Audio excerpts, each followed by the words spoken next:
നാട്ടുകാരെ, നിങ്ങൾക്ക് കഥ കേൾക്കണ്ടേ?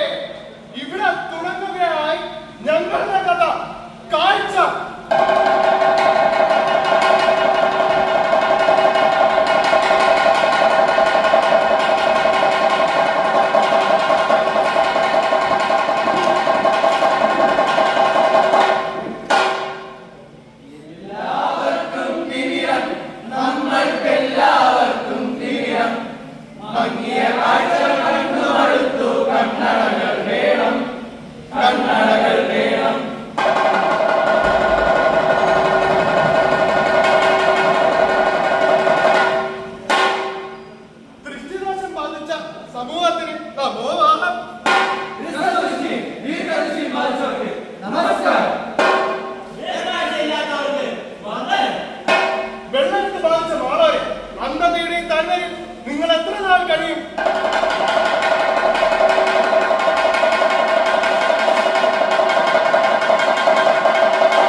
കേട്ടില്ലേ ഇരുട്ടിന്റെ ആത്മാവ് വിലാപത്തിന്റെ പുസ്തകം പാരായണം ചെയ്യുന്നത്?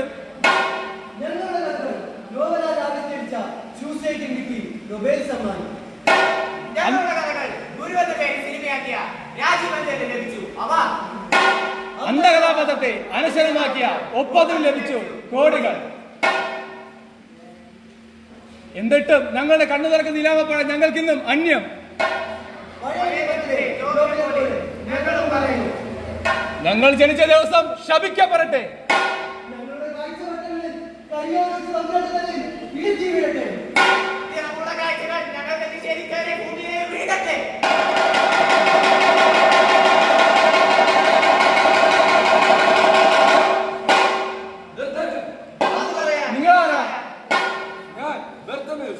എന്റെ കണ്ണിൽ ഇരുട്ടായിരുന്നു, വെളിച്ചത്തെ സൃഷ്ടിച്ചവൻ എന്റെ ജീവിതത്തിന് വെളിച്ചം തന്നു. എന്റെ മനസ്സിൽ ഇരുട്ടായിരുന്നു. ദിവസം രക്ഷകൻ വന്നപ്പോൾ എന്റെ ഭവനത്തിൽ ദീപാവലിയായി.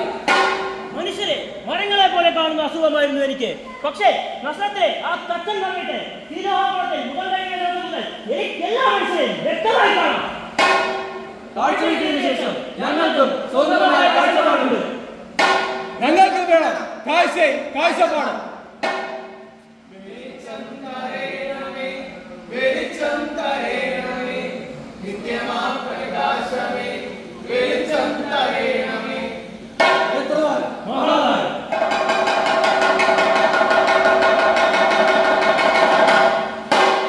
നിറങ്ങളുടെ വസന്തലോകത്തേക്ക് നിങ്ങൾക്ക് സ്വാഗതം.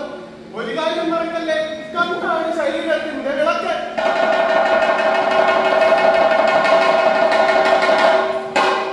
കാഴ്ച കിട്ടുമ്പോൾ കാഴ്ചപ്പാടുണ്ടാകാൻ മറക്കല്ലേ.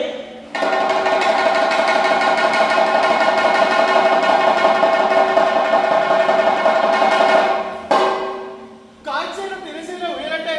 ആദ്യം സ്ത്രീവർഗം.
പ്രസംഗം തുടങ്ങി. ഒരു ശീലാവ് തന്നിരിക്കുന്നു.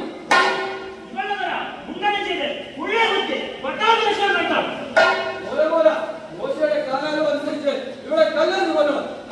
ഏത് ചെയ്ത് ഞാൻ പറയുന്നത് നിങ്ങൾ വിശ്വസിക്കണം. മിണ്ടിപ്പോലെ വേദന കാണാൻ. നമ്മുടെ നാട്ടിലെ കുറേയേറെ സംഭവ വികാസങ്ങൾ അപസ്നേഹത്തിന്റെ പ്രേമത്തിന്റെ പുറകെയാണുള്ളത്.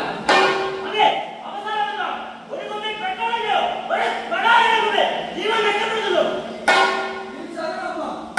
അഭിനയം യാഥാർത്ഥ്യം.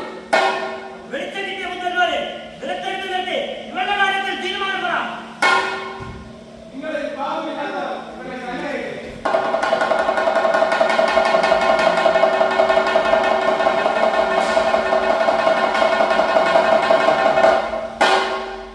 ഈ കല്ലുകൾ നിന്റെ പുത്രീജീവിതത്തിന്റെ അടിത്തറയാവട്ടെ.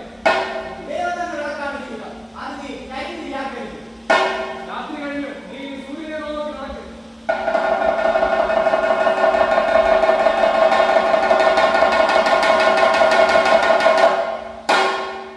കാഴ്ച എന്നത് ഉൾക്കാഴ്ച തന്നെ. ഇനി ഭൂമി പർവ്വം, ആദ്യം പഴയ നിയമം, പിന്നെ പുതിയ നിയമം.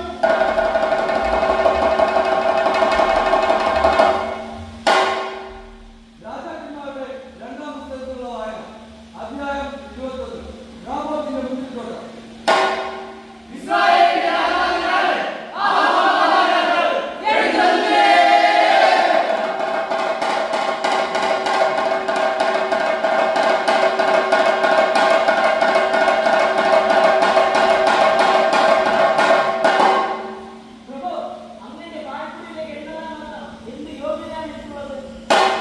നാബോൽ, നിന്റെ മുന്തിരിത്തോട്ടം ഈ ദിവസം എനിക്ക് ഇഷ്ടമായി. എനിക്കൊരു പച്ചക്കറിത്തോട്ടവും ഒരു മാളികയും പണിയെ നീ നിന്റെ മുന്തിരിത്തോട്ടം എനിക്ക് വിട്ടുതരണം.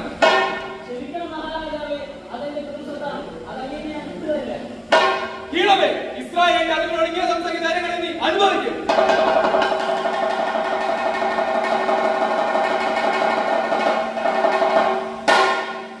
അറിഞ്ഞില്ലേ? നീതിമാനായ നാബോത്തിനെ ജെസബൽ രാജ്ഞിയുടെ കിങ്കരന്മാർ ദൈവദൂഷണ കുറ്റം ചുമത്തി കല്ലെറിഞ്ഞു കൊന്നു. സ്വത്തായ മുന്തിരിത്തോട്ടം ആഹാബ് മഹാരാജാവ് രാജഭണ്ഡാരത്തിലേക്ക് മുതൽക്കൂട്ടി. അതെ അതെ, നിയമവിരുദ്ധമായി വയൽ നികത്താം, കായൽ നികത്താം, വേണമെങ്കിൽ കടൽ നികത്താം. പക്ഷേ ഒരു കാര്യം, നികത്തുന്നവൻ വെള്ളയും വെള്ളയും ധരിച്ചിരിക്കണമെന്ന് മാത്രം. നാം പ്രകൃതിയെ സ്നേഹിച്ചാൽ പ്രകൃതി നമ്മയും സ്നേഹിക്കും.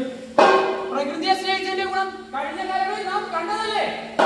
അതെ, നാം പഠിച്ചതല്ല, തങ്ങളുടെ മാസമാലിന്യമാരെ പഴം തിരികെ കൊണ്ടുവന്നത്.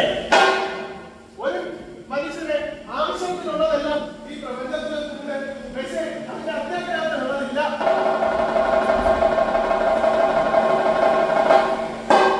ഇത് ബംഗാളിലെ നന്ദിഗ്രാമം. ബഹുരാഷ്ട്രക്കാരുടെ ഫാക്ടറി സ്ഥാപിച്ചാൽ കർഷകരുടെ വേലകളെ സർക്കാർ നോക്കുകൊണ്ട് നേരിടുന്ന സ്ഥലം. ഇത് കുട്ടനാട്. കർഷകരുടെ ചെങ്കോട് കുത്തിയ കേരളത്തിന്റെ സ്വന്തം നല്ലറ. കൊയ്ത്തുണ്ടാകുന്ന കൊയ്യാനാളില്ലാതെ നെല്ലുവാങ്ങിക്കുന്ന സ്ഥലം.